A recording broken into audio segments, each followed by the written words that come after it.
Hello everyone. So, continuation lang tayo doon sa discussion natin. So, dito, recap lang natin. So, discuss na natin yung HTML forms and FRM elements, yung handling form data with PHP, yung pag-validate ng client side, client side at server side.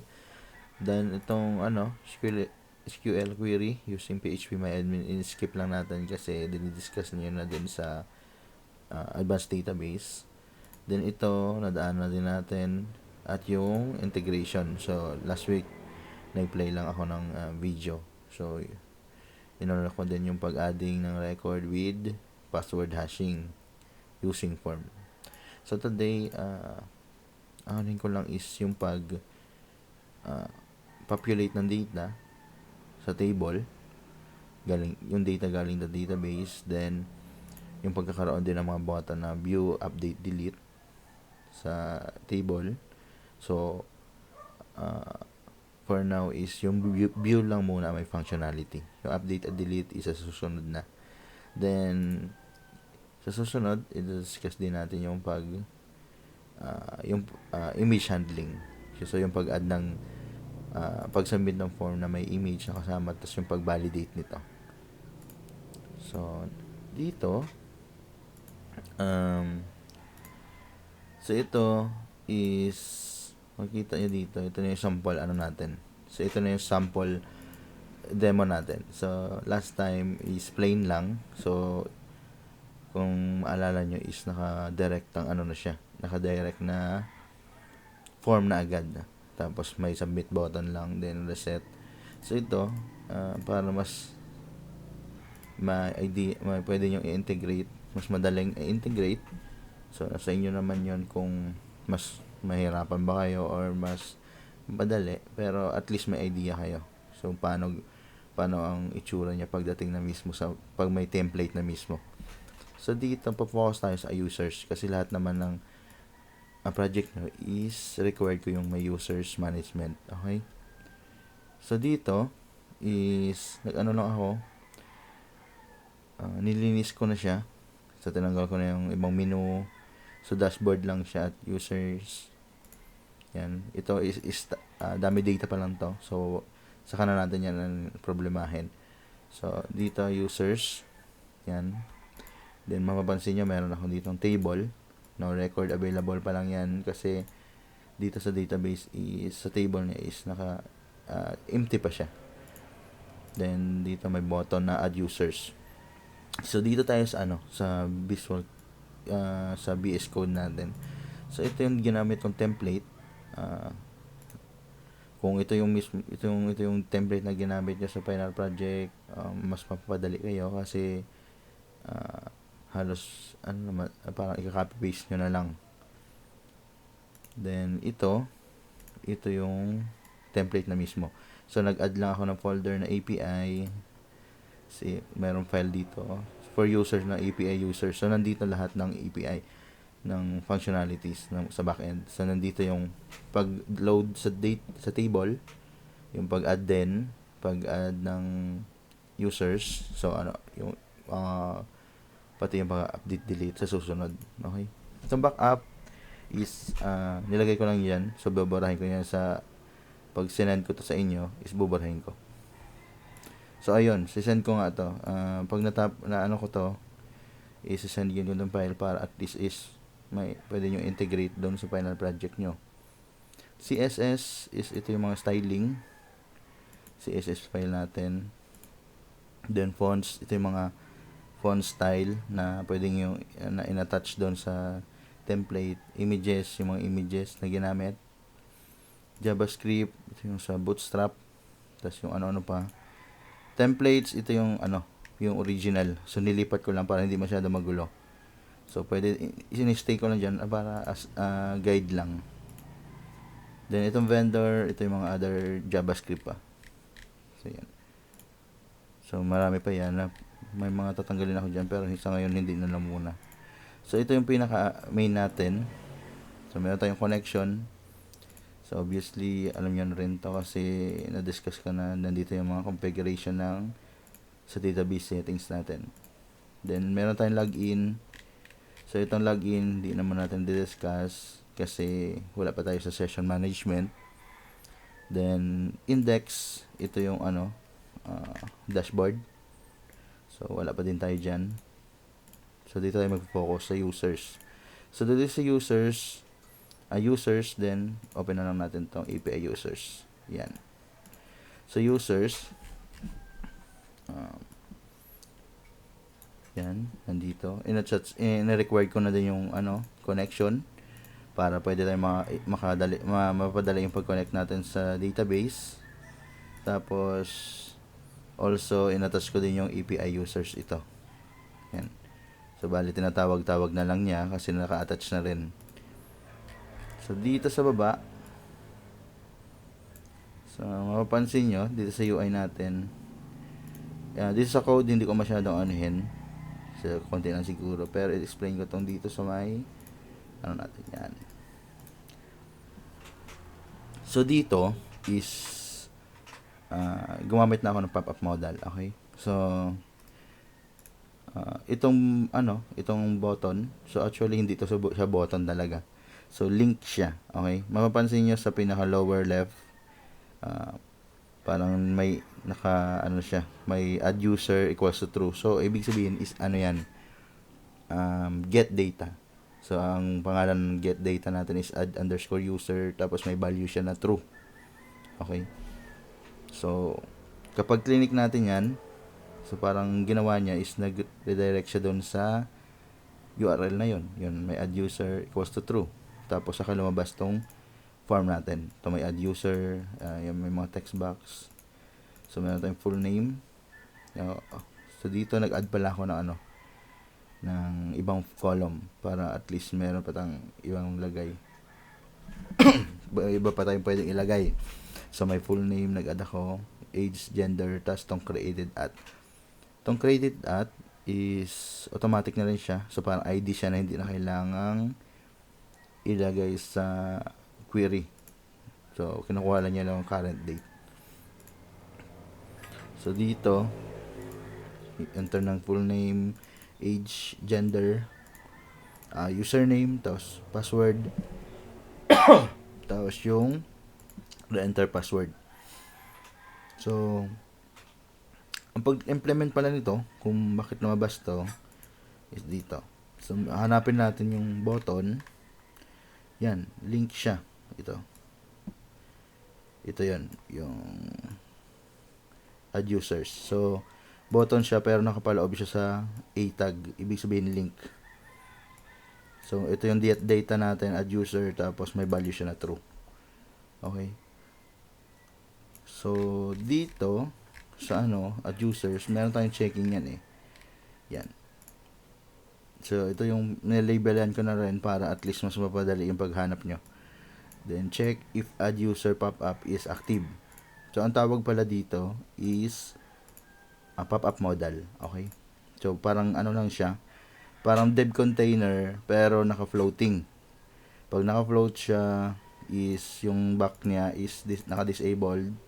Then, ito is yung only way lang para mag-exit dito is by clicking na itong cancel button. Kung mapapansin nyo sa lower left ulit natin, merong history back na function ng JavaScript. So, yung ginagawa niya lang is binaback niya doon sa previous page. So, pag clinic niya yan, babalik lang siya doon sa user.php. Kasi ito yung pinaka-original niya na page. So, pag clinic natin, yan. Then, back lang siya. So, yun yung purpose niya. So, dito, balik tayo.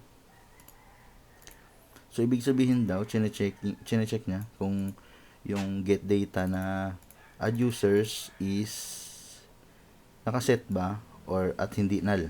Okay? So, pag true is mag-declare siya ng variable na add users tapos may true. Then, pagdating dito, kung saan ba galing yung pop-up modal na yon. So, meron dito tayo. Yan, ito. So, if ito yung modal natin. Yan. Lang siya ng condition. So, if daw yung add users is true. So, shortcut kasi niyan is pwede namang ganyan. True. Pero, pag shortcut is ganyan lang. So, ibig sabihin yan, chine-check niya kung true yung value ng add users. So, dito, add users, kung makikita nyo, equals to true.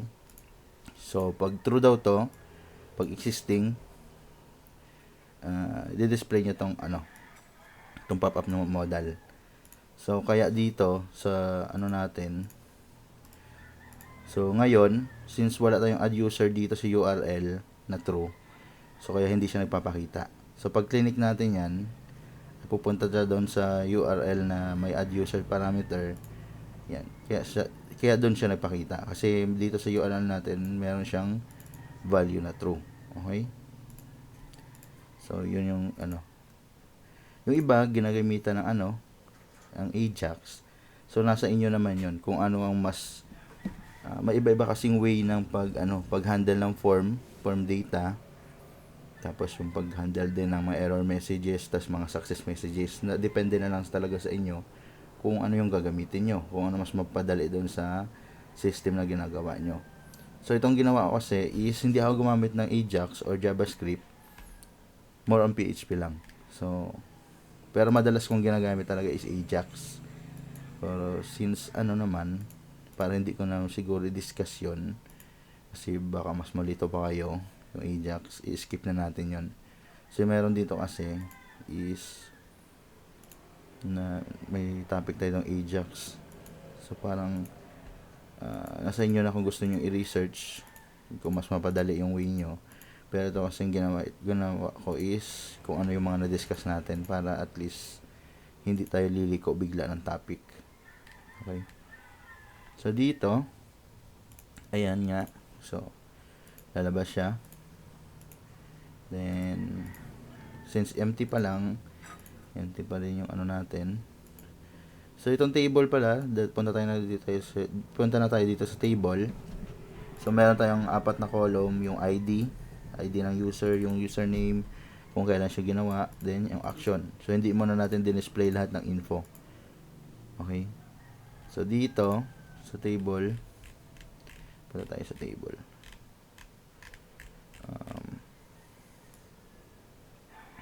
Ito yung table natin. So, simula dito hanggang dito. Yan. So, yung table natin. Okay? So, meron tayong table head. Ito yung parang header. Ito. Ito sa taas. Yan. Then, T-body. Yan yung pinaka-body ng table. So, mapapansin nyo, meron akong PHP dito na parang medyo magulo. Okay? So, ang ginawa kasi ko dito is instead na ituloy-tuloy yung PHP code, tapos ang pwede kasi mangyari dyan is yung may echo, tapos parang i-echo each row. So, medyo matrabaho. Kaya ang ginawa ko na is parang concatenate siya ng PHP at HTML. Bali, parang pinutol-putol lang natin yung PHP tag, pero dinugtong din sa another part. Okay? So, makikita nyo dito is may condition ako dito. So, dito, putol agad kasi wala pang curly brace. Pero dinugtong natin siya dito banda sa ilalim. Okay? Yan. For each. Ito yung curly brace niya. So, dito, ang ginawa natin is tatawag natin yung load users. May parameter na con. Yung con is galing dito sa connection. Yan. Galing yan dyan. So, ilo-load natin si load users. So, hanapin natin si load users sa API. Ito. So, ang ginagawa ni load user, get all user records for displaying into the table. So, dito, nag-create lang ako ng empty array, user list. Then, lang ako dito ng prepared statement na select ID, yung ID lang, username created at this table users. So, hindi na natin sinama yung ibang info. Kasi dito naman, sa natin is ang kinuha lang na, display lang naman natin is ID, username, date created. Yun lang naman. So, yan, prepare. So, execute. So, wala na tayong param kasi wala naman tayo ditong lagay ko na lang pala dito is order by. Para yung pinakauna-una niya is yung pinaka-latest. So, order by created at descending na lang. Yan. Yan. So, dito, kinuha na result. So, pag, ano daw, so, pag may laman daw,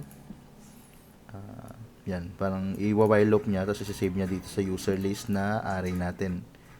Then, i-return niya yon dito sa front end. So, dito, automatic, masasave siya sa variable na users. So, ito, may checking tayo dito. So, kung si users ba ay, since ano to, array ito, ang gagamitin nating function sa array function is yung count. So, ang ginagawa ng count is binibilang niya yung value ng array. Okay?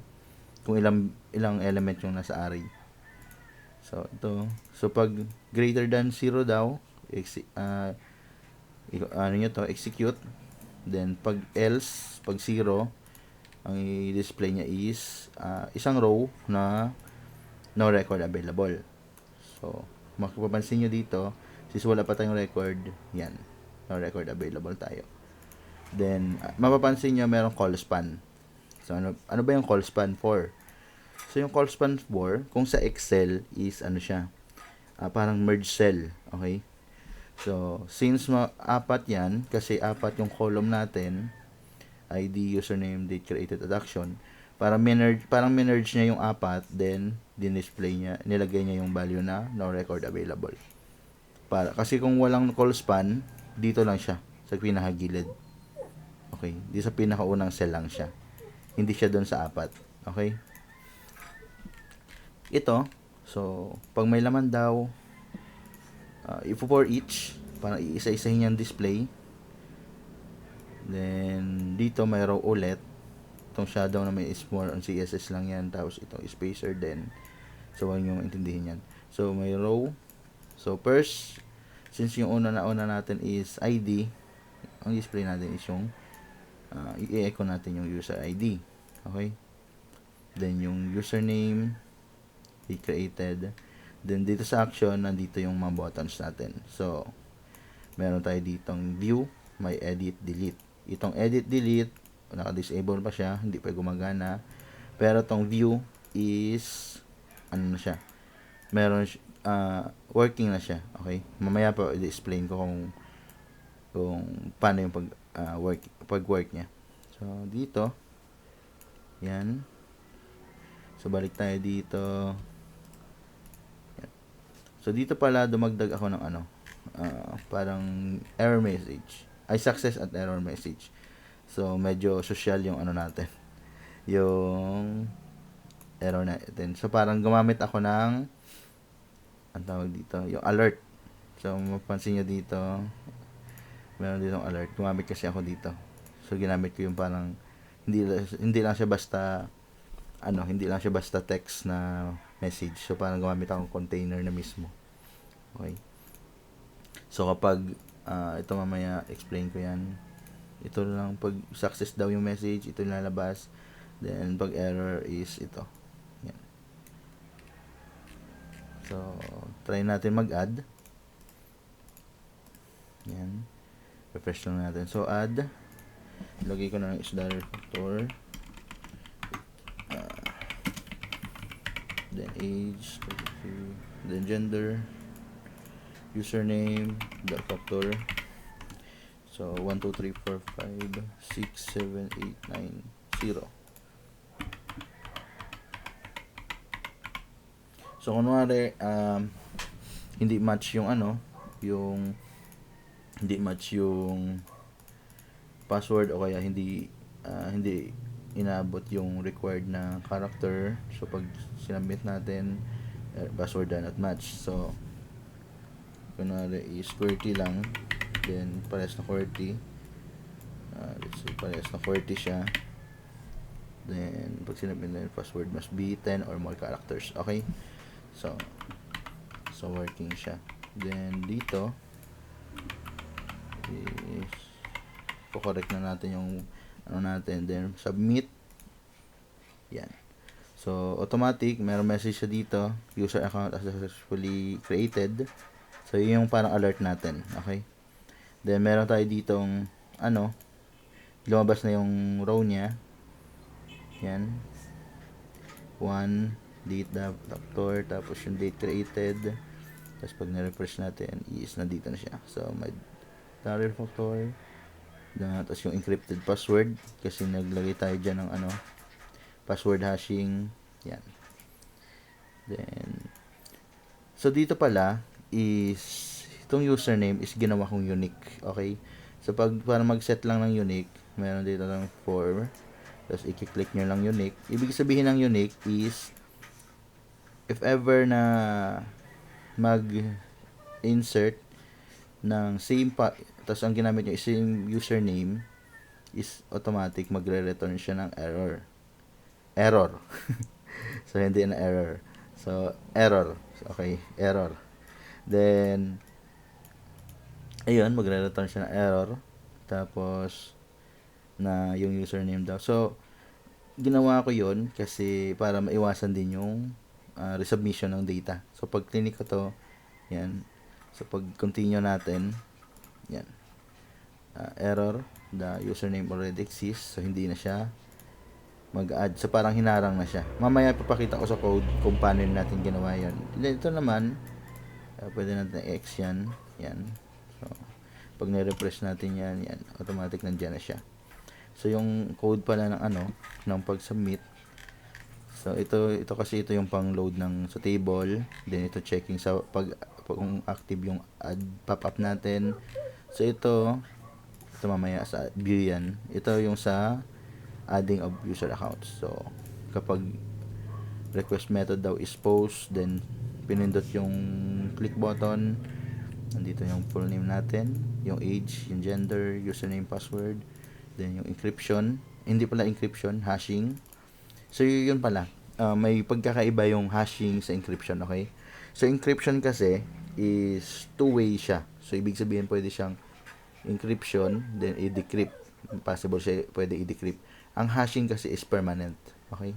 So para lang, so ang ginamit natin is hash, okay? Ang mangyayari niyan pag sa login is hintay magdi-decrypt. Instead is parang kung ano yung in-enter sa login na password na plain text, i-convert sa hash, tapos i-compare kung yung doon sa database. So yun, ganun yung mangyayari. Walang decryption na mangyayari. Okay? So dito insert, then ito yung param natin, data type. Tapos ito pala try and catch. So ginamit ko lang to kahit hindi natin na-discuss kasi mas madali siyang gamitin. Kung mas madaling kasi hindi gumagana dito sa return ng MySQL yung if else. Okay? So ibig sabihin ng try and catch, if ever may error dito, so if ever may error dito sa execute, yan, pupunta siya dito sa catch. Then sa catch, kukunin yung code ng error, kung ano yun.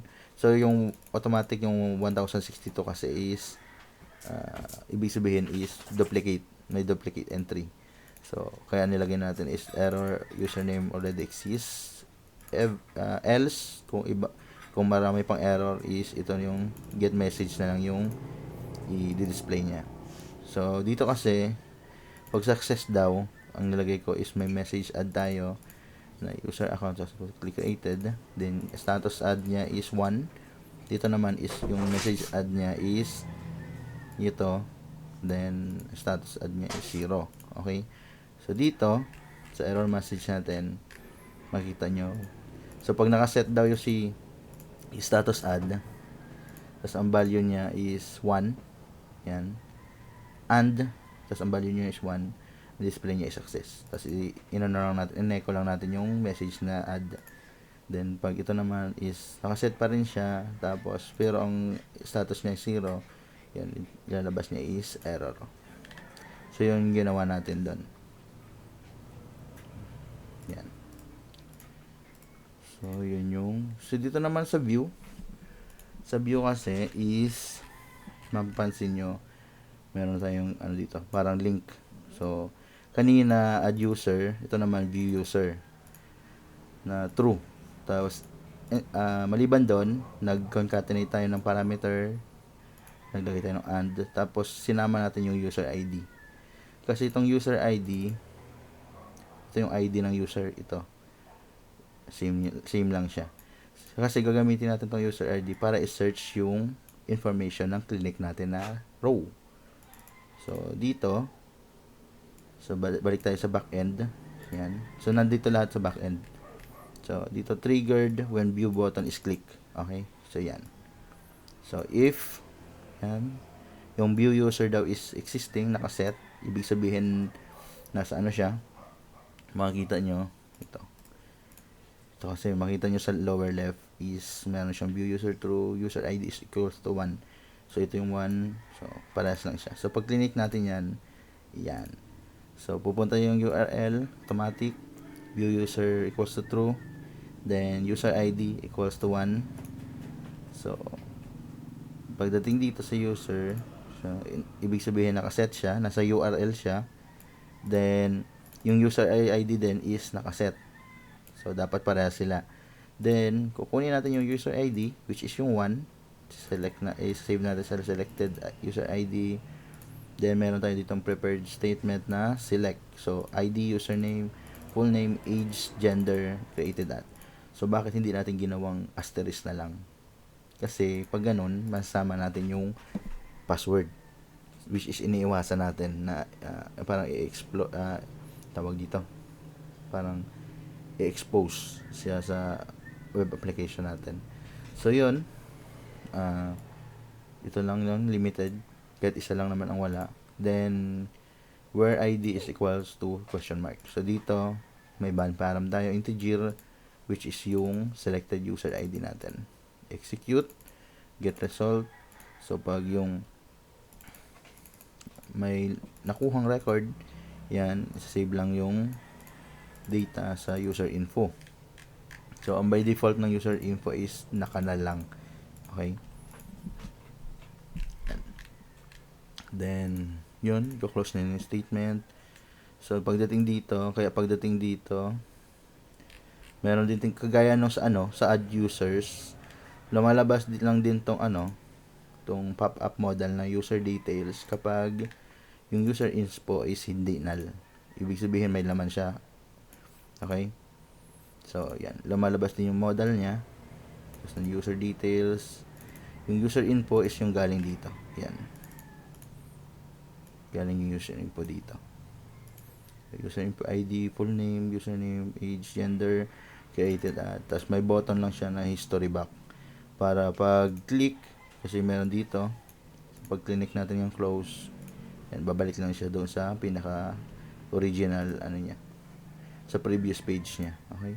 So, let's try again ng another kunyari admin, kunyari lang, factor, mutin, yan, 33 gender male, then admin kunwari, yan, QWERTY 1, 2, 3, 4, 5, tapos QWERTY again 1, 2, 3, 4, 5, yan.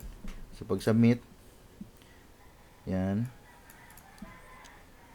so i-close lang natin. Then, pag click natin to, ito muna, si factor, yung pinakauna, refresh natin. Yan. So, mapapansin nyo is, bakit 3 na? Hindi muna 2. Kasi, hindi ko sure doon sa, sa PHP My Admin. Bakit? Kasi, once nag-try tayo ng, ng add, tapos, nilagay is username already exists, parang, kinukuha niya na agad yung ID na 2. Then, ang automatic, ang sunod is, yung masunod na number. Hindi 2 pa din. So, parang, not sure kung bakit yan. So hayaan lang natin yan as long gumagana siya. So, dito, yan, 1, factor, 33 male. Tapos, pagdating dito sa bakit? Okay. Kala ko. So, i-refresh lang natin yan. Then, ito,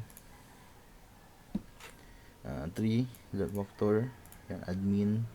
So, yan. Yan. So, kung ano yung kiniklik niyang yun din na papakita. Okay? So, itong edit at delete, wala pa siya. sa susunod na natin i-discuss. So yun yung ginawa natin dito. Okay. Ano pa ba?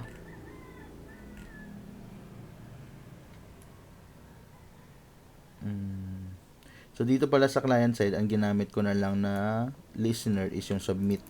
So add user form is yung pang ID ng mismo ng form. Dito sa taas, ito pa tayo sa baba. Yan, add user, yung ID niya. Hindi na yung button. Okay.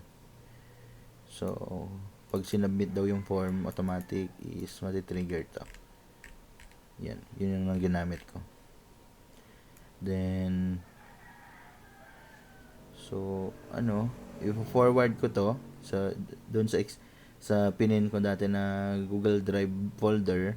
So nandun lahat, doon na natin ilalagay lahat. Okay? So yan. Username yan. So dito rin natin ilalagay yung sa update, for update, then yung para sa delete. So parang naging API talaga siya. Hindi naman siya actually parang API mismo, pero tinawag ko lang API kasi nandito naman lahat kasi. Pero pag gumagawa kasi ng API, mostly naka-function dapat siya. Ito kasi is more on list, parang depende sa sa clinic. So hindi siya mismo, hindi natin matatawag na API, pero tinawag ko lang API kasi nga wala tayong hindi ko naman pwedeng itawag na yan para mas madaling malaman na siya for backend. So next is sa susunod na video is ang ilalagay ko naman is yung image handling. Okay, so mag-add tayo dito ng file input, then column na pwede mag-display ng image. So dapat dito din is pwede siya ma-view. So yun yung sa susunod nating video.